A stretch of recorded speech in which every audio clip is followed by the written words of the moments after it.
Us, where we aim to inspire, strengthen, and empower. Now, Now let's begin to heal. Hey y'all, I'm Toya, and I'll be investigating the business of everyday people like you and I. This is Dr. Nikkisha, and she'll be finding out how your heart is. And this is Tam. She'll be giving you fun facts and enlightening you what things you didn't need to know you needed. She's just nerdy like that. Now that you know us, let's get into business. In your business. So, I'll start with Tam. Have you ever felt like you're competing to get to some level of success or greatness? Yes, all the time. From if it's work to with myself to just, I'm going to say those two. Those are the two caveats. But yes, I feel like it's just, there was a time where I was always in competition with time. It's like, oh my God, I'm getting too old. Oh my God, I'm getting to this certain age. And I realized, like, girl, once I hit 50, oops, I'm not 50 yet. Ooh, girl, oh, take that back. Once I hit 40, I was like, oh my God, girl, Don't say chill it like out. that's a curse word. I'm sorry. I had to. Okay, I'm keep sorry. going. Keep going. But I just had to say, I just had to chill out with it. Like, time is not of the essence. And so stop being in competition with myself. Like, it's just in due time. And it's all God's timing, really, when you think about it. So, yes, the answer is yes. So, where did this idea come from? What idea? That you are competing for some greatness or success? I guess because of the way that I grew up. Like, there were a lot of things that I didn't have. There were a lot of experience that I didn't get to experience that other kids that I knew got to experience. A lot of treatment, mistreatment, that I received. And so that's why I felt like it was more of I'm going to show them. I'm going to. And also, it really heightened because, I was a young mother. And so I was like, okay, by the time he's this, I need to be here. And by the time he's this, I need to have that. So I think that's what it stems from. So, who do you think determines your level of success? Who determines it? Me? Of course, I do. Yeah, nobody else. I wouldn't dare get anybody that control over me. So me. Okay. All right, Dr. Nikkisha. Have you ever felt like you're competing to get to some level of greatness or success? I think to some degree you may always feel like you're competing because you're always hopefully striving to grow and become better. But I've stopped doing that to myself because I've learned that once I get to that space, instead of enjoying where I am, it's like, okay, what's next? And it sucks the life out of you. So now I'm more in a place where it's like, how can I fully love and enjoy what I'm doing and where I am? And if, it's time to grow and move on, do so. But that's not going to be my number one focus because life is short, so. And then where did your ideas of success or greatness come from? Honestly, for me, I have to say it was just an innate drive to want to do more, be more. Part of that was just following my passions. And part of that was seeing, some other people living out their, greatest dreams and knowing that I wanted that for myself. So. And who determines your level of success? Of course, that would be me, along with partnering with Jesus. But yes, can't do it on my own. Okay, and I think the same kind of a little bit of both of y'all. With me feeling like competing or some level of success, I think you don't even really notice it until maybe you see like maybe somebody else is doing something that you might have been like, what the heck, I wanted to do that, but I got sidetracked or something and never did it. So you start to kind of like, oh wait, so that's what I have time to do that? Like, does it fit in with like what I think success or greatness is? And I think the same thing, like for me, who determines my level of success and where I got the idea, I don't even think if we live like, on a farm somewhere without TVs and all, all this other stuff. I don't even know what would I would want the greenest grass or like the biggest crop or, something like that. So I feel like it's like across situations kind of. We just innately do it, don't even realize we're doing it.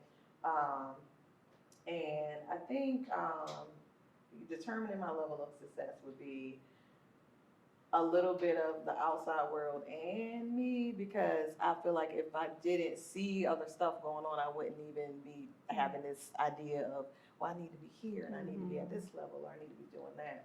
So, that for me was pretty hard because I still do look at what I'm seeing on the outside to determine, well, wait, does that mean I'm successful or does that mean, so that's still a work in progress for me. And you're not by yourself, because I know now that you're saying that, even something from as simple as where you live or what you live in. I remember reading a book about just money management, and the author was just talking about how he had all the things, a nice big house, this and that. And he realized, okay, I was following the so-called American dream, but really I didn't want any of that. Like he said he enjoyed traveling more and doing things like that. So he was like, why do I have this big house? So it kind of makes me, I'll get in that moment where I'm like, oh, well, that car or that house. And then it's like, but why do you want it? So I have to always go back to the why and do I need it?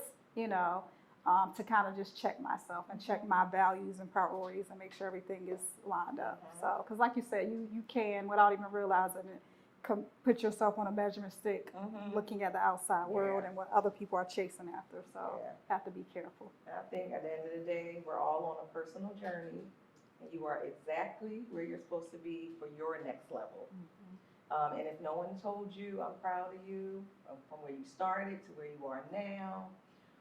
Because it's not where you're from, it's where you're at. Thank you for letting me get in your business. In your business. Anytime. Blessings, everyone. It's Dr. Nikkisha Bell-Griffin. How is your heart? So I kind of want to tag team off of what Toya was talking about and actually how you concluded your segment of getting in your business. It's not where you're from, it's where you're at. We all have humble beginnings, and I know many of you probably have humble beginnings, and some may still be in their humble, situations. But I just want to kind of reflect on what helped you to get from where you started to where you are now, and then what were your hindrances? What kind of things kind of slowed you down, or even maybe even stopped you at some points? And I can start with you, Toya. So I think I probably was getting in my own way because I always wanted the next thing before I finished the first thing. So it kind of ended up slowing me down more because now I'm trying to do 3 things versus wait, focus on this one, finish that, then go to the next. And then I think I had a lot of people that believed in me, like teachers or, just people I worked with that saw something in me that I didn't even see, at the time. So I think that was, the support from other people. That's good. That helped me get to where I am. Okay. Good. Wonderful. Thank you. How about you, Tamara? For me, once again, I'm special. Can you repeat the question? So my question is, what helped you get from where you started to where you are now? And what hindered you? Okay. So what helped me? 100% faith. And my child, because I wanted to give him or care for him, on a different realm than what I was cared for. Not saying it was bad, but it was lacking. And to give him things and experiences that I didn't have a privilege to have. In faith, God was just there, sometimes the only thing I had to lean on. So those were the 2 things. What hindered me is myself. It's because I'm a big procrastinator. Oh my God. I am such a procrastinator. And then I stress about, it's like I put myself through this vicious cycle for nothing. I'll procrastinate, then I'll stress out, I have anxiety because I waited to the 15th hour to get it done. And then I'm stressing out pimples popping up, Right. overeating, because I did it to myself and I just procrastinated on getting it Right, done. right. But I got in there, got it done, and then when I get it done, it's like, girl, what were you tripping about? Like, you know, this what you normally do. Right. Like, it's nothing Right. different. It's Yeah. not your norm. I mean, you know, unusual for you to do. Now, if Mm-hmm. you sway from being a procrastinator, then get worried. But for me, it's myself and me being a procrastinator. Okay. Thank you, ladies. So I will have to say, me personally, what has helped me, I agree with Tamara, definitely my faith in God, and just kind of those, what do you call it, divine interruptions and divine interventions for me, because I think I shared this before. They're like, growing up, I really don't know when I started thinking about what I want to do. And it's funny because, you know, my husband and I talk about this a lot, like how in his household, if you got a high school diploma, you were successful. I'm glad. I've done my job. Now go figure out your life. Mm-hmm. You know, for me, I'm not sure it was mixed messages communicated. So I really didn't know what my life plan should look like. Well, first of all, the drive to teach, but also just part of my personality to nurture. Being the oldest sister, you know, it just naturally came out of me. And to be Bossy, okay, you can go ahead and say it. Yes, to be a little bit bossy, a little bossy, a little of that. But I used it for good and not for evil. She did. It was all good. So, was what? You want to say something? I have something in my eye. No, okay. But for me, it was truly God's just divine hand, because I did have my oldest. I was grown but not grown. I was 19. So I was still trying to figure life out, but he did help ground me. But I still kind of, at that point, was kind of figuring my life out, and God kind of just made it loud and clear, like, this is what I want you to do. Now, I didn't have any details. I didn't know how it was going to look and how I was supposed to do it, but I just knew, okay, now I have the big picture. Let me just take it one step at a time now to figure out, you know, how to walk in this. So I think that kept me focused. Mm-hmm. And it wasn't easy, because I can remember having to when I got my first apartment, ride the bus now, the city bus. And if y'all live in my area, you know the bus comes like every hour. Yeah, it's torture. So rode the city bus to my mom's and my sister's at the time, dropped my baby boy off, and then walked like maybe 20 minutes to work. That was my pattern, but I was determined to meet my goals. So I think, like I said, I think you can't really get past hindrances if you do not feel like you are called to something more.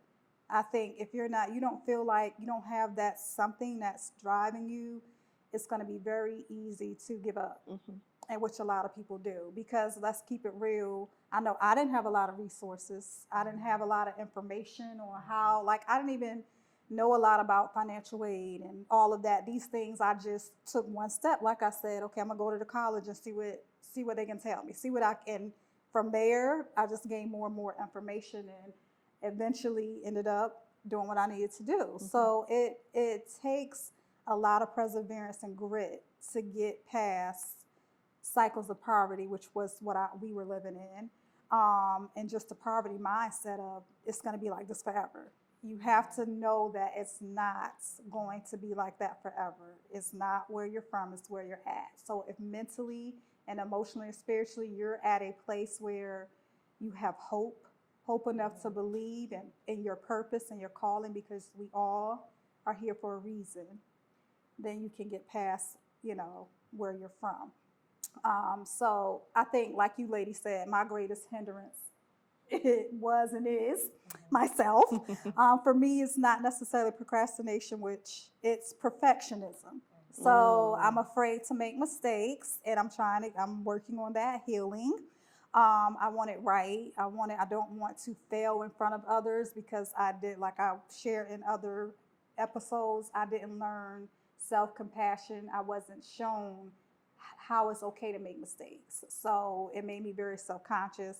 And so I still have to like fight that battle. And when I see that rising up, kind of like push through that to get to where I need to be. So yeah, but at the end of the day, we can all, if we stick to it, we can all break out of, our cycles of defeat, whatever it might be, and live our best life. Just have to be patient. So, and believe in yourself. And like Toya said, have others that believe in you, hopefully, and we believe in you. Yes. So, yeah. So, yeah, that's about And it. it's okay to make mistakes. Yes, it Because is. the comeback is real. Exactly. Say that one more time, Yeah, please. make the Okay. mistakes, the comeback is Yes, real. I love it. It really is. Okay. Yes. Yeah. Well, thank you, ladies. That's all. And remember, guard your heart with all diligence, for out of it flows the issues of life.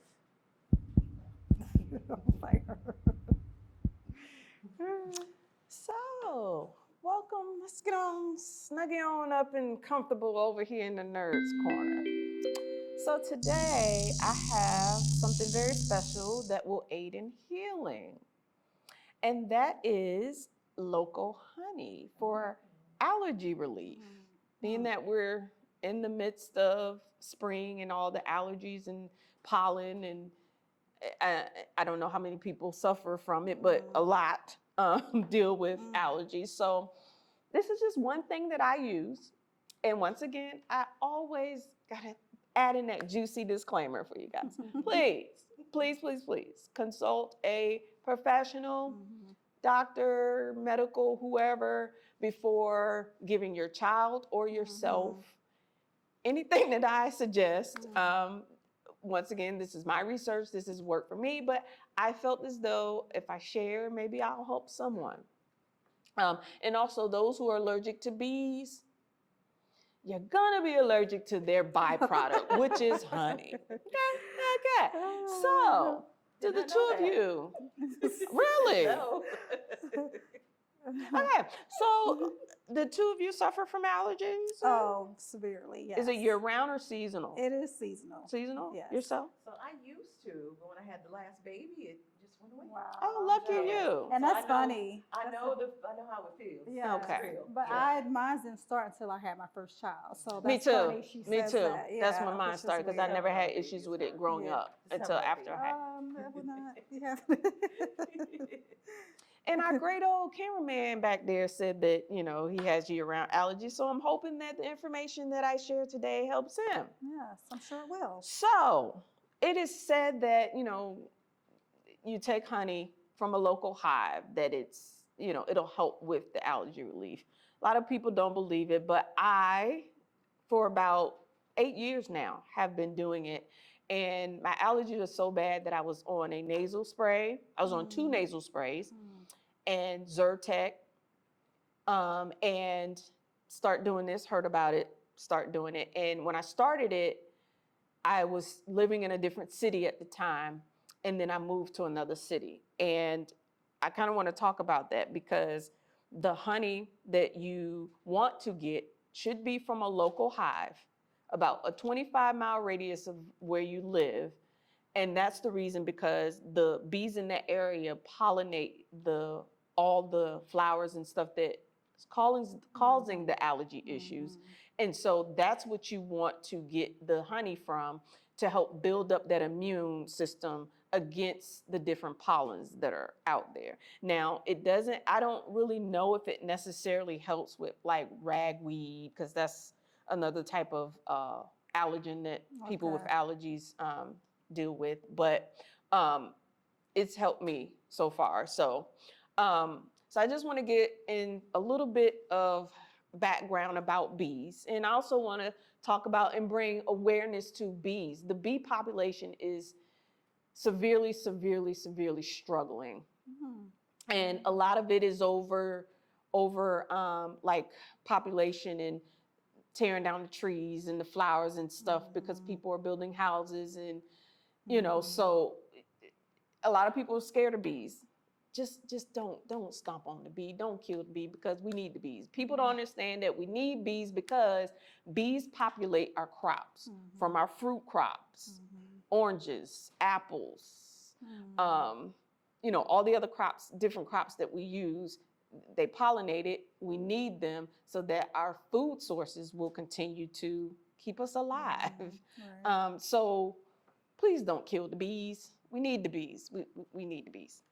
So bees eat nectar and they gather pollen that is produced by the brightly colored flowers. And these are the same pollens responsible for most of the allergies like tree, grass, and weeds. The makeup of the pollen is likely, it changes during the bee's digestive process. So I kind of hate to describe this, but so basically what happens is the bees, they go on the flowers, and as they're pollinating the flowers, whatever, they're taking the pollen or the little, I don't know what you call it, I guess what they use to germinate the next flower.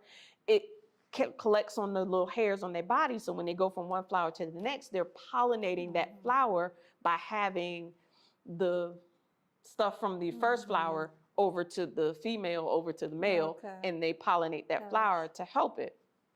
Okay, so that's why you don't need to kill the bees. That's one of the reasons. Okay, so when I talk about using the honey to help relieve allergy relief, medically, it's a little difficult to say whether or not yes or no local honey works. So like in modern medicine, before a medicine goes on the market, they do numerous and numerous of trials. Well, unfortunately, you can't really do trials on local honey to see how, the efficacy of honey having on people with allergies because, beehives are kind of scarce, you don't really have too many. And it all depends on, there's different species of bees. And then, if you get true raw honey, sometimes it's got bee parts in it and mold stuff. So it's kind of hard to do, a clinical trial to say whether or not it would be effective in treating allergies. But that is the case with most, natural remedies, right? It's like we don't have any statistics or any data to go upon to say, yes, it'll work. So it's like you're, kind of flipping a coin. Okay, so basically what I do and what it is suggested is that you take a spoonful or 1 tablespoon each day, weeks before the allergy season starts. It's kind of ideal to kind of help your body build an immune system to the pollen and the flowers and the grass and the trees that the bees in this 25-mile radius around where you live helps you build that immune system so that when these flowers at their peak of tossing out all this pollen, you're already in the process of building that immunity to it, which will help you kind of combat the allergy symptoms that you have. So some places to get the honey matters where you get it from. Ideally, it would be beneficial to get it from a local farmer's market if you have one in your area. And the reason why I say that is because farmer's market can trace how far and what type of product the beekeeper in the area in which they buy, this honey from these local beekeepers. And the disclaimer. I got to throw a disclaimer in there. Not only did I say, check with a professional, but before you give it to babies, because, babies, you don't know quite yet at a certain point in their life what they're allergic to. So according to the American Academy for Pediatrics, it is strongly discouraging to give a child honey under the age of 1 because it can cause botulism, which is a rare but life-threatening condition that attacks the baby's body's nervous system. And also those who are allergic to bees or wasps may also be allergic to the byproduct, which is honey. Yeah. And I've heard some pediatricians, my children are older now, but some will recommend, I think theirs recommended even wait until they were 2 years old. Okay. Because just to be safe. Safe. Because like you said, they're still developing and they're still, their immune system is still maturing. So just to be on the safe side. Yeah. So my fun fact, you ready? Yeah. So according to a beekeeper, I was just kind of Googling and researching online, it takes 550 bees 2 to 3 weeks to produce 1 pound of honey. Wow. Wow. I'll let that kind of soak in Yeah. for a minute. 550 bees, 2 to 3 weeks Wow. to produce just 1 pound of honey. Okay. So bees are producing less honey because bee population, it's vital, like I said, for farmers to grow crops for, the food in the crops, which with this happening, what is happening is that farmers are shipping bees from different areas of the world to help us with our pollination problem. And that's causing issues because those bees are from somewhere else. It's not, not from America. America, we treat our water different, like just a whole bunch of other things. And also like the pesticides that farmers are using to combat the pest, the bees are, transferring it over to the different crops and stuff. So that's another thing that's kind of killing the bees off as well. There is such thing as commercial bee farmers. They mistreat the bees. They mistreat them. And the way that they treat them is by they make them overpopulate honey. And the bees' immunity has been compromised by replacing harvest honey with industrialized processed corn syrup. So let's get on the topic of fake honey. I did not know there was a such thing. 9 times out of 10, the honey that you see in the local grocery stores, if it does not say raw honey, locally produced, or have the True Source certified honey, it should have True Source certified honey on it. You'll know that it's actual honey and it's not a processed honey. Majority of the honey you see on the shelves, it's not. It's not honey. It is highly processed corn syrup with food coloring, dye to make it look like honey.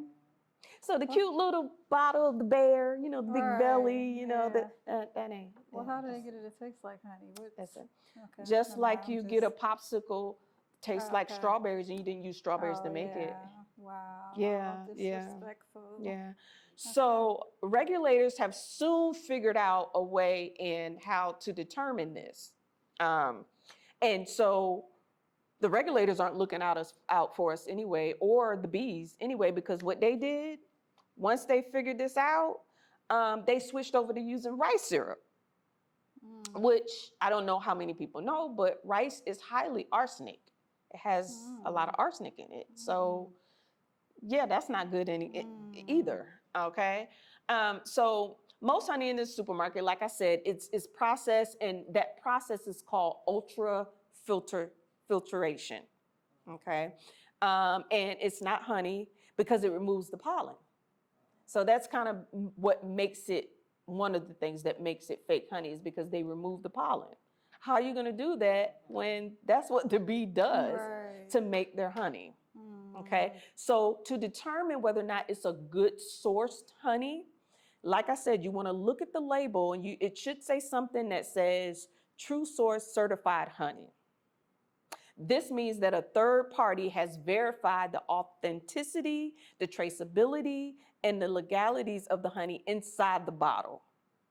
So raw honey or USDA organic may not be convincing as well. So sometimes you gotta look for that. It could say raw honey or organic, but you still need to have that True Source. The True Source certified honey on the label, somewhere on the label. Good to Okay. So there's this documentary that I would love everyone to check out, and it's called Rotten. It's on Netflix, and it really gets into the story of, and they actually show you how they make this fake honey. Wow. Also in that story, there are, I think, like 2 or 3 beehive keepers that talk about, raw honey and the controversy with that, because a lot of people believe that, no, you shouldn't even use the raw honey. I don't know if you guys have ever heard of royal jelly. Have you ever heard of that? It's not like a jelly that you eat, but it's white. It almost looks like Vaseline, but it's called royal jelly. Well, that is comprised of the bees' hive, the wax, so they use it. So it's very beneficial in treating different ailments of the body, from joint pain to treating burns. So bees are very vital to our population, and if the bees die out, we are in major trouble. Our Right. food and our fuel sources are just going to be devastated. Right. So please don't kill the bees. I mean, if you're out doing yard work and you come across a bee nest, call, Google. There are bee specialists that will come and remove that hive without killing or hurting the bees. If you're scared of bees, if you do yard work, put plants out that don't attract bees. If you're putting it in your flower bed right directly close to your house, put those there where they don't attract the bees and they won't come near you, but not too many, because you do need the bees to pollinate those flowers for us. So that's a little bit about using honey to help with allergies. Once again, that is 1 tablespoon of local honey. It has to be 25-mile radius from where you live, and try to do it before allergy season. And if you are a year-round allergy sufferer, use it year-round, throughout. 1 tablespoon, and see if it makes a difference. If it does, write in and let me know. I'm curious to know. That goes for you too, cameraman. But that's all I have about honey. Thank you. Very informative. Thank you for joining us for another episode of Heal With Us. I'm sorry. That's my turn. And remember, healing is a process, so take it one day at a time. And we would love to hear from each and every one of you. We've also appreciated the continued support that we have gotten thus far. We are available across all imaginable social media platforms: Facebook, Instagram. We have podcasts as well, Apple Podcasts and SoundCloud. And YouTube as well. Thank you, Doc. No problem. We're on YouTube as well, under the same name, Heal With Us 3. You can also email us any questions, comments, anything you would like to hear on the show. That's healwithus3@gmail.com. Heal with us. Heal with us.